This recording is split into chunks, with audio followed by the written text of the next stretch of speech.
Great white shark, 6 metre लंबी और कई टन वजन वाली सफेद मौत। और ये अकेली नहीं है।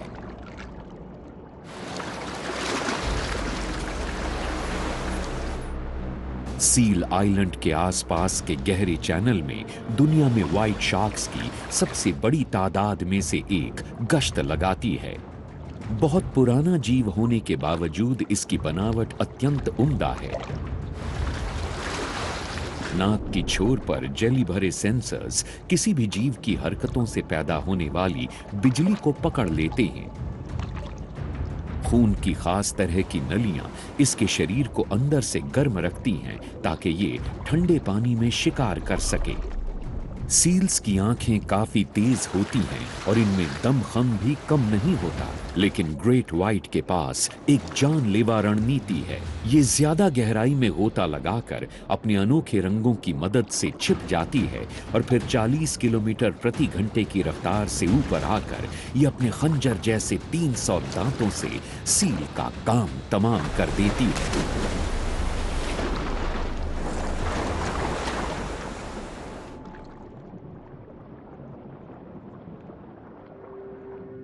एक जगह है जहां इन शार्क्स का कोई डर नहीं रहता। ये है केल्प फॉरेस्ट। व्हाइट शार्क्स यहां पानी में लहराते केल्प से दूर रहती हैं,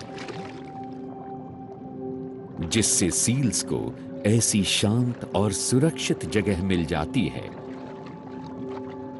जो उन्हें तेज लहरों से भी बचाती है। यहाँ उनके थोड़े बड़े बच्चे तैरने का हुनर निखार सकते हैं और केल्प में छिपे शिकार भी ढूंढ सकते हैं। लेकिन ये हमेशा यहाँ नहीं रह सकते। ग्रेट व्हाइट्स के पास सिर्फ ताकत नहीं बल्कि जबरदस्त दिमाग भी है जो इनके तेज सेंसेस से मिलकर काम करता है। सील्स चालाक हैं और शार्क्स को उनसे भी ज्यादा चालाक होना पड़ेगा। सील्स के बच्चे पैदा होने के मौसम में साउथ अफ्रीका में ग्रेट व्हाइट्स का दुनिया का सबसे बड़ा जमावड़ा हो जाता है। इन्हें अकेला रहने वाला जीव माना जाता है, लेकिन उस समय ये मिलजुल कर शिकार करती हैं।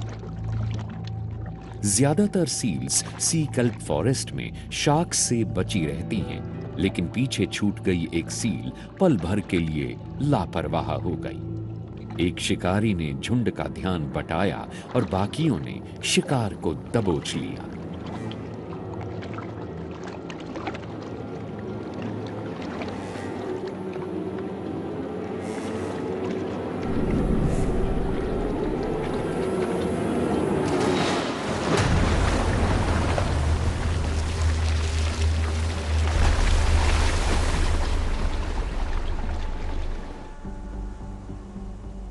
पश्चिम के ठंडे तटों पर कातिलों का एक और गैंग रहता है। ये हैं केप गैनेट्स। ये बड़े बड़े समुद्री परिंदे नामीबिया और साउथ अफ्रीका के तटों के परे टापुओं पर प्रजनन करते हैं। हर साल दसियों हजार केप गैनेट्स दक्षिण में प्रजनन की इन जगहों से उत्तर पूर्व में 1000 किलोमीटर तक की उड़ान भरते हैं।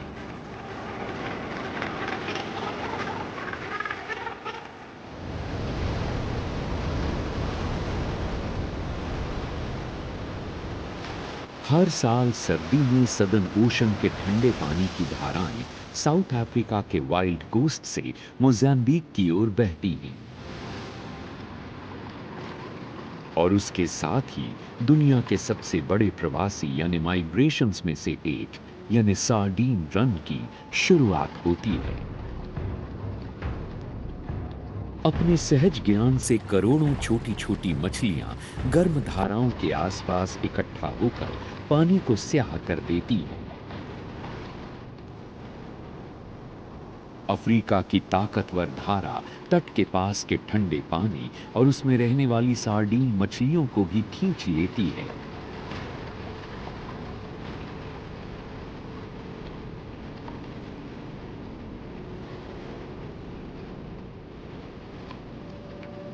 आगे बढ़ते हुए ये मछलियां खाने के लिए प्लैंकटन ढूंढती रहती हैं।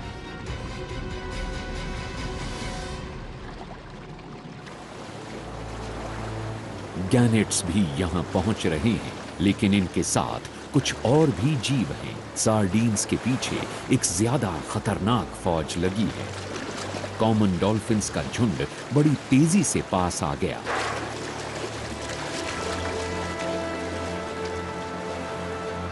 ये टाइट फैमिली फॉर्मेशन में 30 किलोमीटर प्रति घंटे की रफ्तार से तैर रही हैं। विशाल महासागर में सार्डीन रन का पता लगाना बहुत मुश्किल काम है, लेकिन डॉल्फिन्स के पास एक कमाल का उपाय है। एकोलोकेशन। इनकी ऊंची पिच वाली क्लिकिंग समंदर में मौजूद चीजों से टकराकर इनके पास लौटती है, जिससे इन्हें पता चल जाता है कि वो चीज कहां, किस आकार की और कितनी बड़ी है। आज तो लगता है जैसे दावत का इंतजाम है।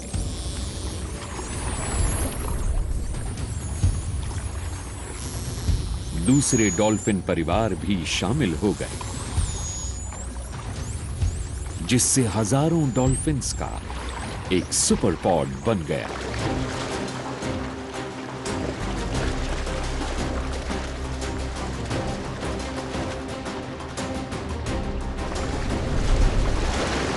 सार्डीन के झुंड को घेरकर ये एक टाइट बेट बॉल की शक्ल में जमा होने पर मजबूर कर देते हैं। फिर ये डॉल्फिन्स बारी बारी से उसके बीच घुसकर उन्हें निगलती रहती हैं।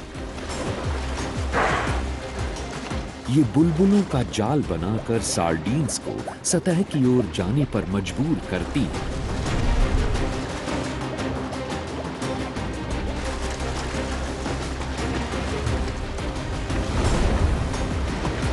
ताकि अचानक हवाई हमला शुरू हो सके।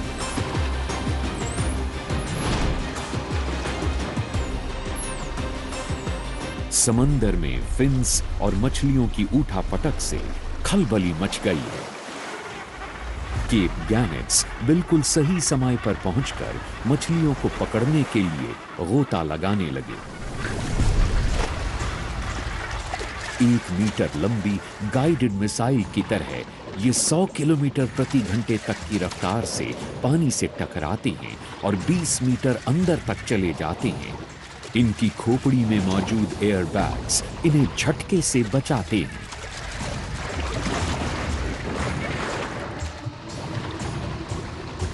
पानी के अंदर ये अपने पंखों और जालीदार पैरों की मदद से तेज मछलियों का पीछा करते हैं। ये 1 मिनट तक पानी के अंदर रह सकते हैं। डॉल्फिन्स इन मछलियों को सतह के पास रहने पर मजबूर कर देती हैं और उन पर हर तरफ से हमला होता है।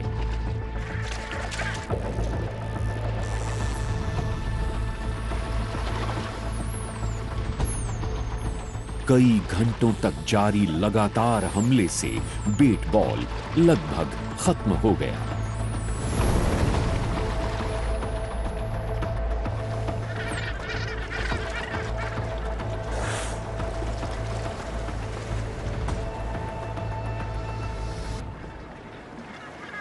डॉल्फिन्स अब भी मुख्य झुंड को खदेड़ रही हैं, लेकिन गैनेट्स अपने चूजों का पेट भरने के लिए अपनी कॉलोनी में लौट गए। कम उम्र के कई गैनेट्स के लिए ये सार्डीन रन का पहला मौका है।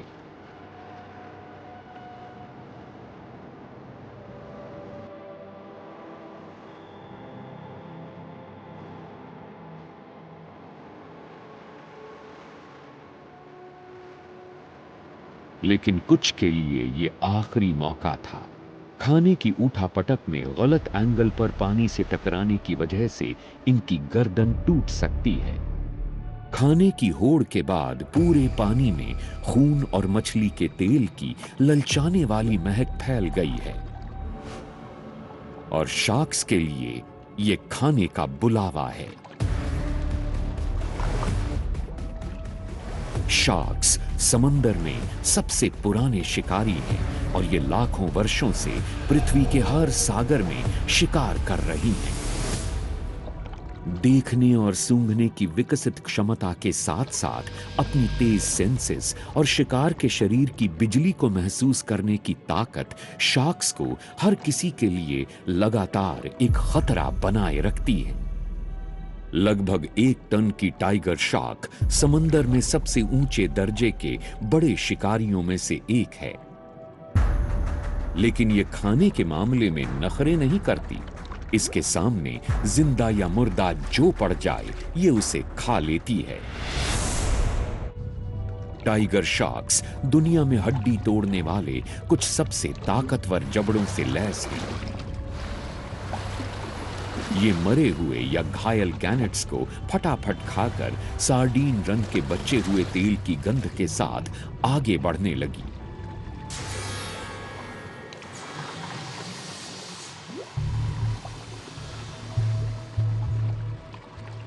डस्की शार्क्स आमतौर पर समंदर की तलहटी में शिकार करती हैं, लेकिन सार्डीन रन में ये भी ऊपर आ जाती हैं।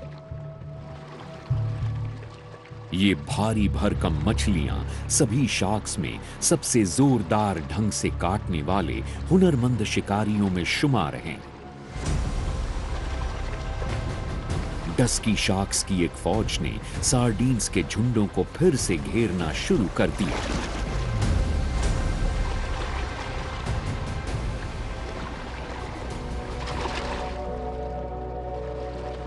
ये शार्क्स एक बार में अपने वजन के 10वें हिस्से जितना खा सकती हैं।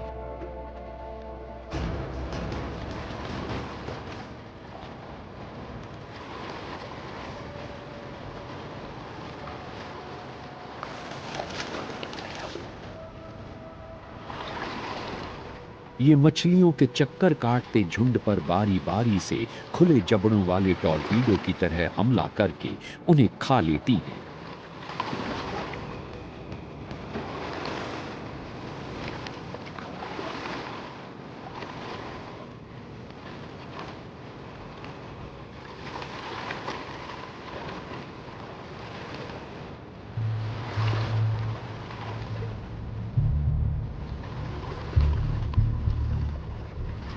सार्डीन्स के गुजरने के बाद यहां शांति छा गई।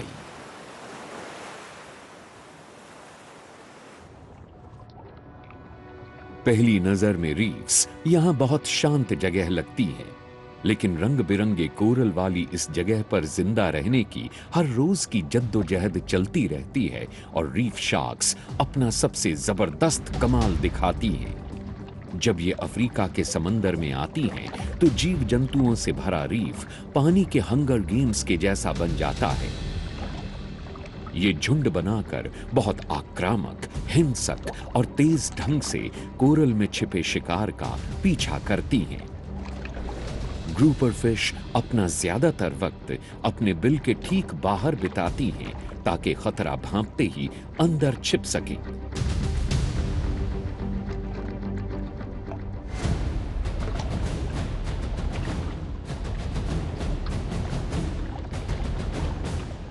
लेकिन शार्क्स के इलेक्ट्रोमैग्नेटिक सेंसर्स से कोई बच नहीं सकता।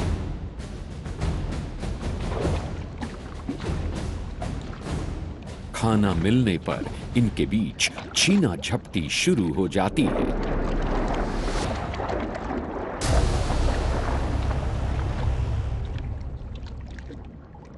समंदर की तलहटी का 1% से भी कम हिस्सा रीफ्स का है, लेकिन इनमें समंदर के 25% से ज्यादा जीवों का ठिकाना है। यहाँ खाने और इलाके के लिए मुकाबला बहुत कड़ा है और इसने कुछ जीवों को अनोखे ढंग से ढाल दिया है। तलहटी में रहने वाली ये अनोखी मछली घात लगाने में माहिर है। ये है क्रोकोडाइल फिश। ये रेत और मलबे के बीच छिपी रहती है। इसका अनोखा रंग समुद्र की तलहटी के जैसा लगता है और शिकार के पास आने तक ये नजर में नहीं आती। लेकिन कभी कभार शिकारी खुद ही शिकार बन जाता है। रंग बदलने वाला एक और शिकारी हाई कंट्रास्ट नजरों से लैस है और इसने क्रोकोडाइल फिश के छिपने की जगह देख ली है। ये है कटल फिश। 2 करोड़ से ज्यादा स्पेशलाइज्ड पिगमेंट सेल्स वाले ये जीव किसी भी माहौल में घुल मिल सकते हैं।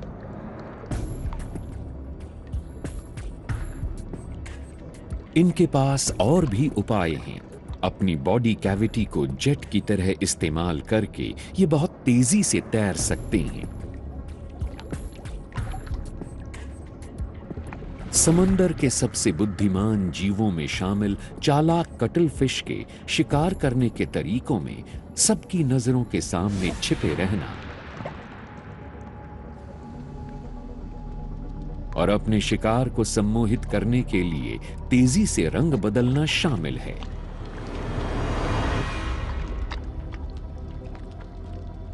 लेकिन क्या रंग बदलने का ये तरीका इसी रणनीति वाले दूसरे जीव पर काम करेगा?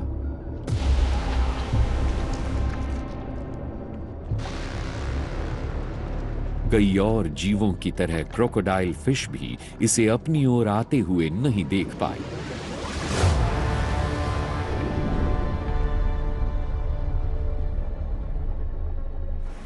कटल फिश समंदर में माहौल में घुल मिल जाने वाले कातिलों में अकेली नहीं है।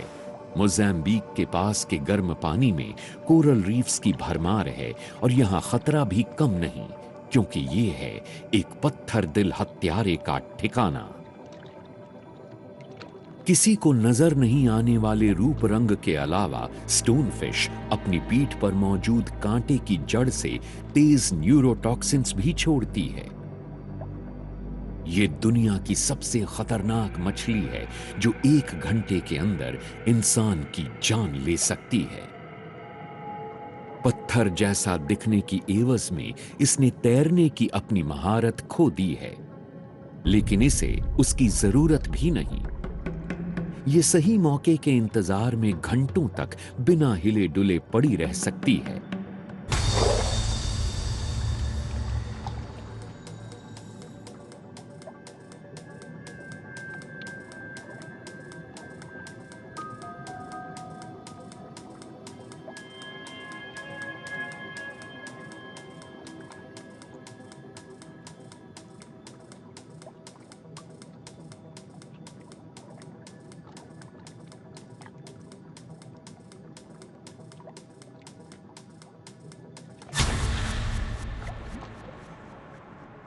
जब शिकार इसके शरीर की लंबाई से कम दूरी पर आ जाए तो ये एक झटके में मुंह खोलकर उसे अंदर खींच लेती है।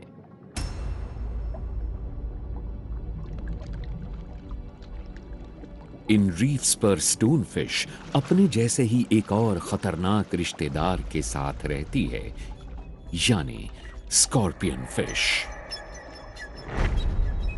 स्टोनफिश की तरह ये भी कोरल में किसी को दिखाई नहीं देती।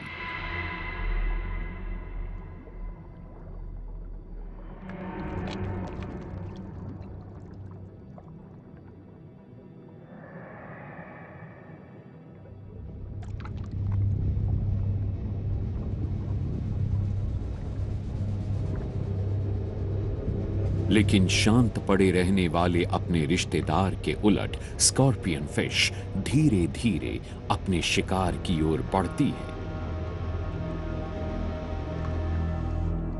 ये अपने मुंह को सील करने के लिए गिल कवर्स का इस्तेमाल करती है और फिर उन्हें तेजी से खोलकर ये इतना जबरदस्त खिंचाव पैदा करती है कि शिकार अंदर आ जाए।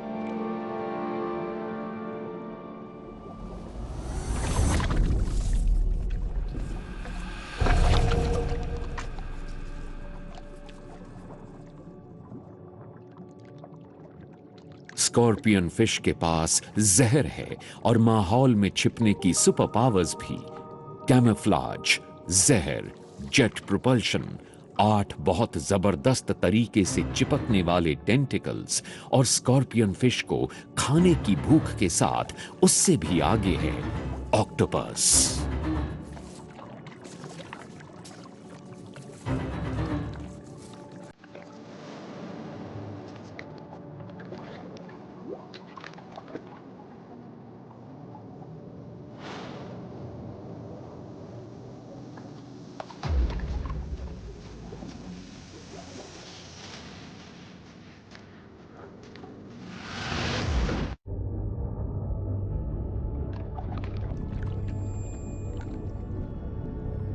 ऑक्टोपस के बदलते हुए रंग इसे छिपकर शिकार का पता लगाने में मदद करते हैं।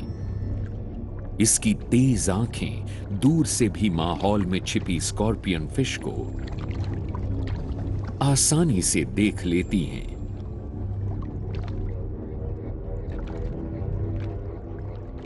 तो लीजिए, शिकार शुरू हो गया।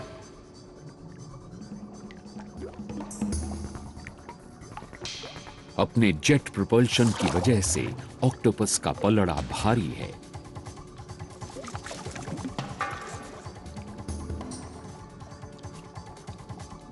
लेकिन स्कॉर्पियन फिश की किस्मत ने साथ दिया और इसे छिपने के लिए एक छोटा सा सुराख मिल गया। कम से कम आज तो इसने मौत को चकमा दे दिया।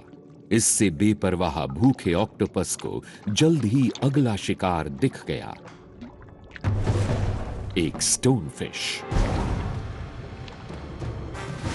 इसकी पत्थर जैसी शक्ल सूरत से कोई धोखा नहीं खा रहा। ऑक्टोपस तो बिल्कुल भी नहीं, लेकिन जहर का ख्याल रखना होगा। ऑक्टोपस ने स्टोन फिश के जहर भरे फिन्स से बचते हुए उसे दबोच लिया और पैरालाइज करने वाला अपना जहर उसमें डाल दिया और फिर शिकार को खाने के मकसद से ये उसे ले गया। अफ्रीका के रीफ्स में हर मछली से कोई बड़ी मछली होती है और यहां लापरवाही करना जिंदगी का आखिरी काम हो सकता है। एक नर्स शार्क शिकार पर निकली है। ये तलहटी में धीमी रफ्तार से तैरने वाली शार्क है, लेकिन ये इसके शिकार करने की अनोखी रणनीति का हिस्सा है। आमतौर पर रात को निकलने वाली ये शार्क अपने मनपसंद खाने यानी ऑक्टोपस की फिराक में बाहर आई है।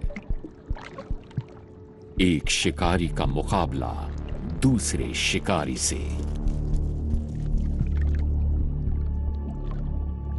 नाक की छोर पर विस्कर जैसे बहुत संवेदनशील बाबल्स की बदौलत सुराख या दरार इसकी पहुंच के परे नहीं है। ऑक्टोपस एक सुराख में छिपने के लिए भागा,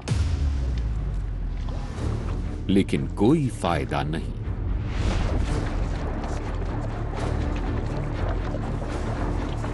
शार्क के पतले से मुंह ने ऑक्टोपस को छिपने की जगह से बाहर खींच निकाला। ऑक्टोपस की जहरीली चोंच अब मानो गोलीबारी के बीच चाकू के जैसी है और शार्क की जानलेवा पकड़ का मुकाबला नहीं कर सकती।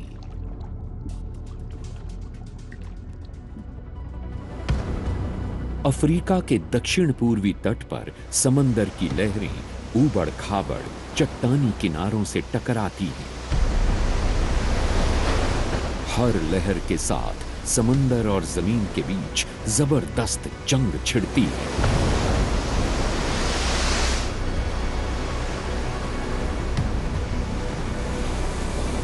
इसके बावजूद सबसे नाजुक और गहरे रिश्ते यहीं पलते बढ़ते हैं। ब्राउन मसल्स उफान के साथ आने वाले छोटे छोटे जीवों को फिल्टर करके खाते हैं। ये अपनी जबरदस्त गोंद से चट्टानों से चिपके रहते हैं, जहां से ऑयस्टर कैचर इन्हें निकालने की कोशिश करते हैं। जब ये लहरों में गिरते हैं तो रॉक लॉबस्टर्स इन्हें पकड़कर अपने ताकतवर पंजों से इन्हें मूंगफली की तरह तोड़ देते हैं।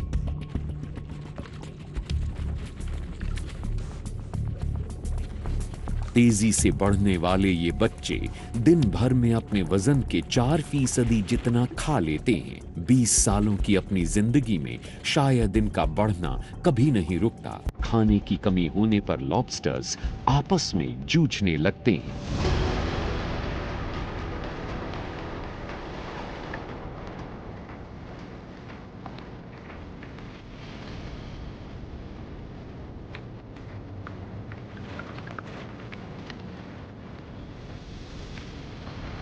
ठंडे पानी वाले अपने रिश्तेदारों के उलट हल्के गर्म पानी में रहने वाले रॉक लॉबस्टर्स के पंजे ज्यादा बड़े नहीं होते।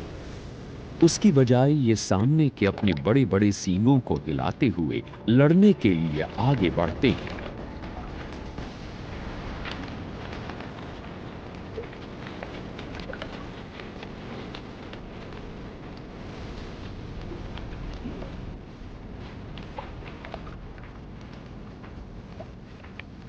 धमकी से बात नहीं बनने पर कुश्ती शुरू हो जाती है। आखिरकार सबसे ताकतवर लॉबस्टर ने मसल पर कब्जा कर लिया।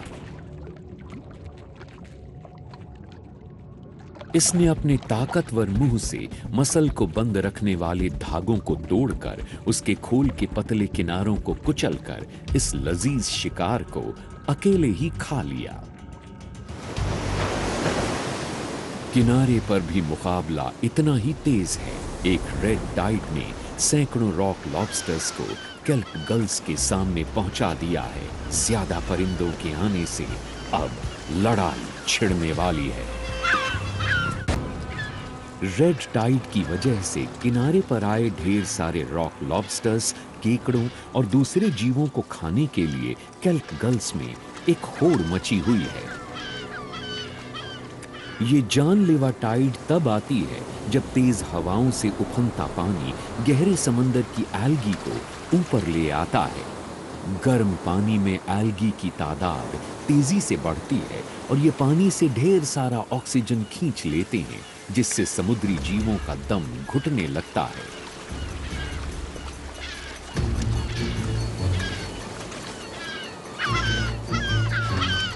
मुर्दाखोर केल्प गल्स के लिए ये अच्छा मौका है। तेज निगाहों और पैनी चोंच की मदद से ये शिकार को ढूंढकर उसे फटाफट खोल लेते हैं।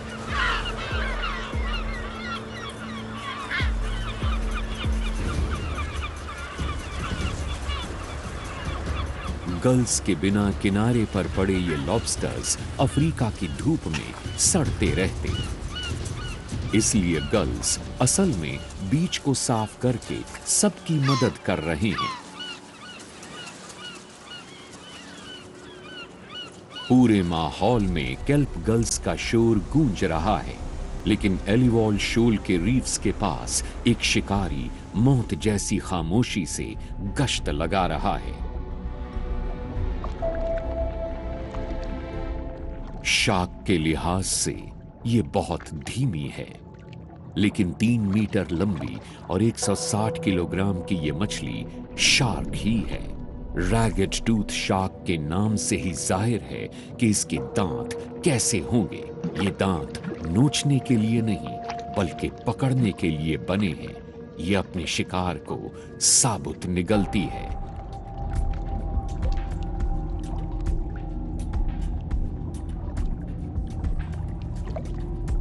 रैगेड टूथ शार्क के नाम से ही जाहिर है कि इसके दांत कैसे होंगे। ये दांत नोचने के लिए नहीं बल्कि पकड़ने के लिए बने हैं। ये अपने शिकार को साबुत निगलती है।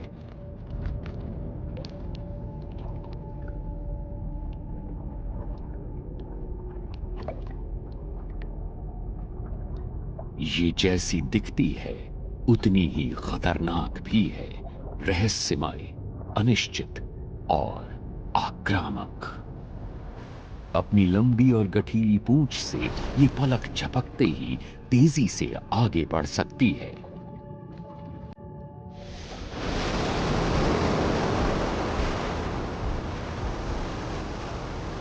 रैगेड टूथ शार्क्स दिन भर रीफ्स और डूबे हुए जहाजों में छिपकर इंतजार करती रहती हैं। ज्यादातर शार्क्स को सांस लेने के लिए लगातार तैरते रहना पड़ता है, लेकिन ये अकेली शार्क है जो हवा निगल सकती है। गलफड़ों पर पानी पंप करने से इन्हें खामोशी से आगे बढ़ने में मदद मिलती है।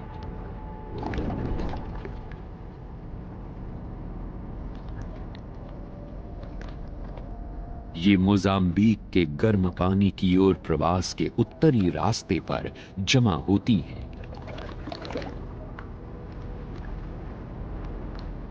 और आराम करने के लिए एलिवॉल शोल पर रुकती हैं, जहां गुफाओं में इन्हें ठिकाना और शिकार दोनों मिलते हैं। मछलियों के छोटे छोटे झुंड अपनी हिफाजत के लिए शार्क के पास तैरते रहते हैं। ये शार्क्स अपने बेखबर शिकार को पकड़ने के लिए अचानक हमला करती हैं।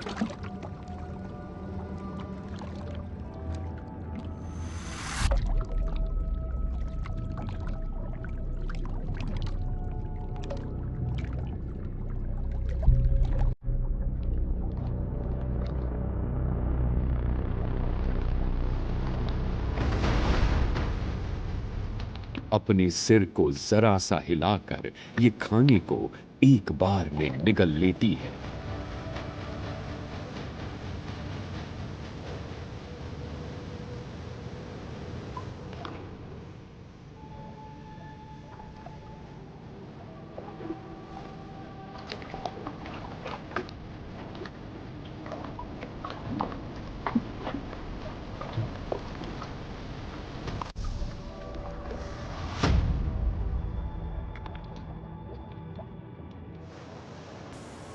व्यस्त शहरों की तरह अफ्रीका के खतरनाक महासागरों के रीफ्स में भी कमाल की दुनिया नजर आती है। कई रंगों वाली संरचनाओं, गलियों और गुफाओं के बीच मछलियों की हजारों प्रजातियां पलती बढ़ती हैं।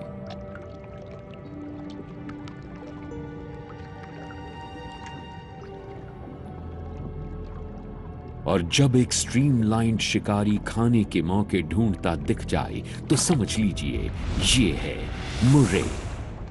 रीफ के बीच तैरती मोरे ईल खाने के लिए मछलियों की तलाश में दरारों के काफी अंदर तक घुस जाती है।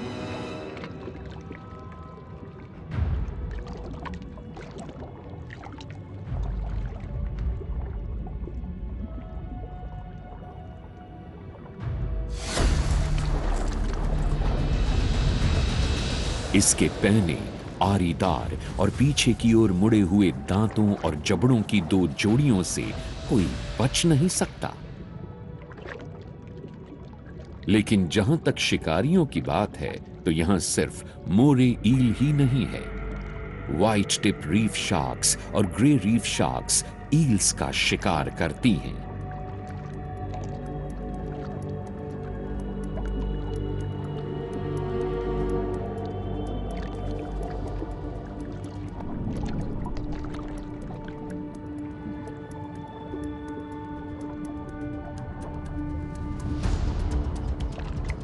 व्हाइट टिप रीफ शार्क्स नीचे गश्त लगाती हैं और ग्रे रीफ शार्क्स रीफ्स के ऊपर तैरती हैं, जिससे मोरे ईल के छिपने के लिए कोई जगह नहीं बचती। एक शार्क का ही पीछा करना बुरी खबर होगी, यहां तो उनका पूरा कुनबा है।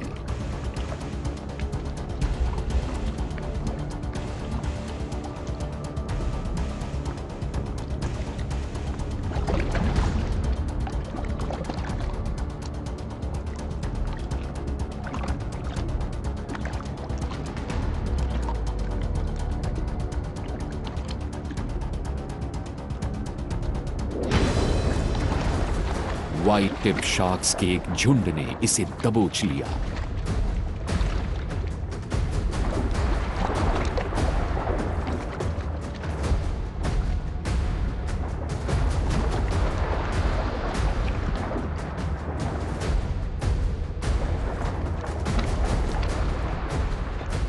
जबकि ग्रे रीफ शार्क्स सिर्फ दूर से देख सकती है।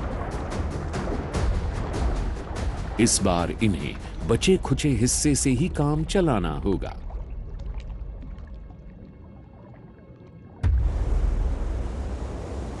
सूरज डूब रहा है और समंदर में खलबली मची है।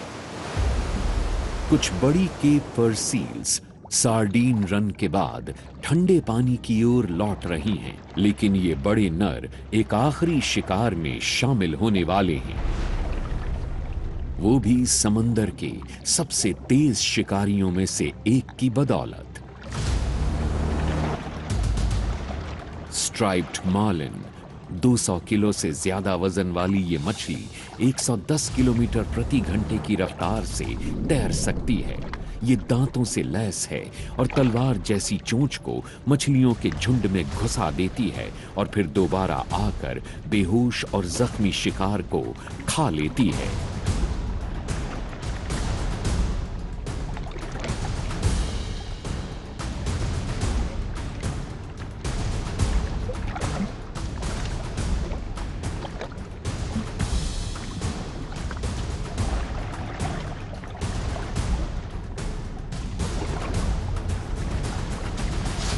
एक और छरहरा कातिल इस शिकार में शामिल हो गया और अब ये मामला दोहरा जानलेवा है। 3 मीटर के शरीर की लगभग पूरी लंबाई में फैले शानदार डॉर्सल फिन वाली सेल फिश मार्लिन की तेज रिश्तेदार और समंदर की सबसे तेज मछली है। खाना हासिल करने के लिए इसे दूसरों से तालमेल करने में कोई दिक्कत नहीं होती।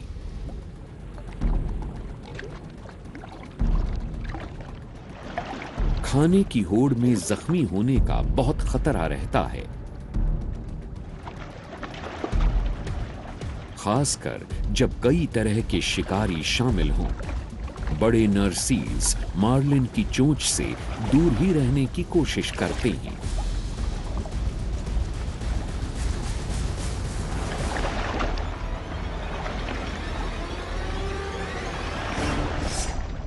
शिकार जितनी जल्दी शुरू हुआ था उतनी ही जल्दी खत्म भी हो गया। आज रात समंदर के ऊपर चांद एक स्पॉटलाइट की तरह चमक रहा है और रात के शिकारी निकल आए हैं। ये हैं सिल्वर टिप शार्क्स, बड़ी दबदबे वाली और गुस्सैल। सिल्वर टिप शार्क इतनी गुस्सैल होती है कि ये दूसरी सिल्वर टिप पर भी हमला कर सकती है, चाहे वो उससे बड़ी ही क्यों ना हो। एक जबरदस्त शिकारी जो सुनने और सूंघने में तेज है और इसकी बड़ी बड़ी आंखें मटमैले पानी में भी आसानी से देख सकती हैं।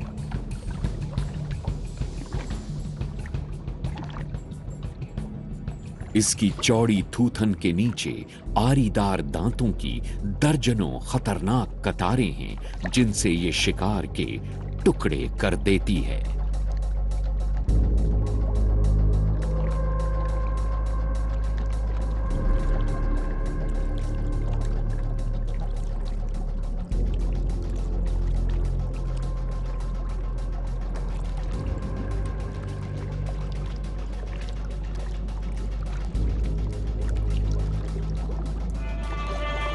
इसकी खाल बख्तरबंद जैसी है जो स्केल से नहीं बल्कि दांत जैसे सख्त और तेज डेंटिकल्स से बनी है।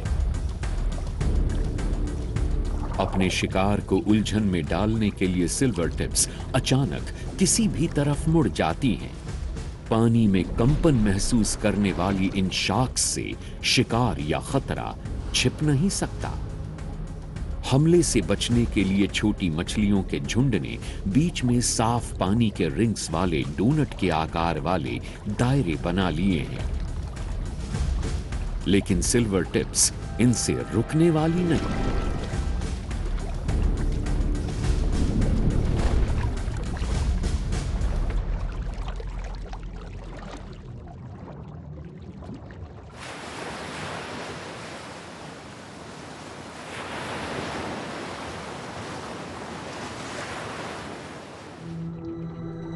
समंदर की तलहटी में घात लगाकर हमला करने वाला एक शिकारी है जो शार्क की नजदीकी रिश्तेदार है और ऐसे तैरती है मानो पानी में उड़ रही हो। स्टिंगरे अपना खाना ढूंढने के लिए आंखों का नहीं बल्कि इलेक्ट्रोसेंसर्स का इस्तेमाल करती है। शिकारियों को दूर रखने के लिए इसकी आरीदार पूंछ की नोक जानलेवा जहर से लैस है।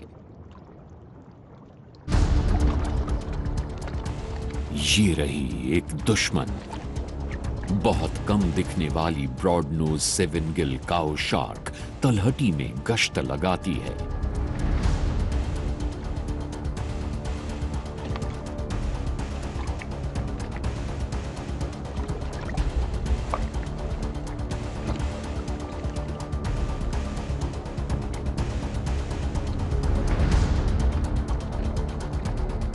स्टिंगरे रेतीली तलहटी में छिपने की जगह ढूंढ रही है, लेकिन ब्रॉड नोज को चकमा नहीं दिया जा सकता। शार्क बहुत फुर्तीली है और ये दरारों में घुस जाती है।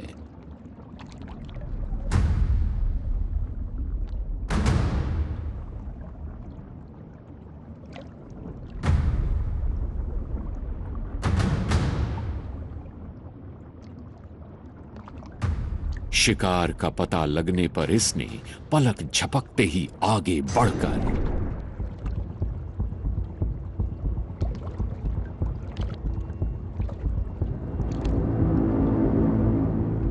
स्टिंगरे की कोशिश नाकाम कर दी।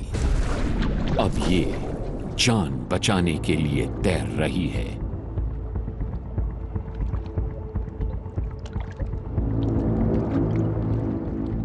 लेकिन बच नहीं सकती।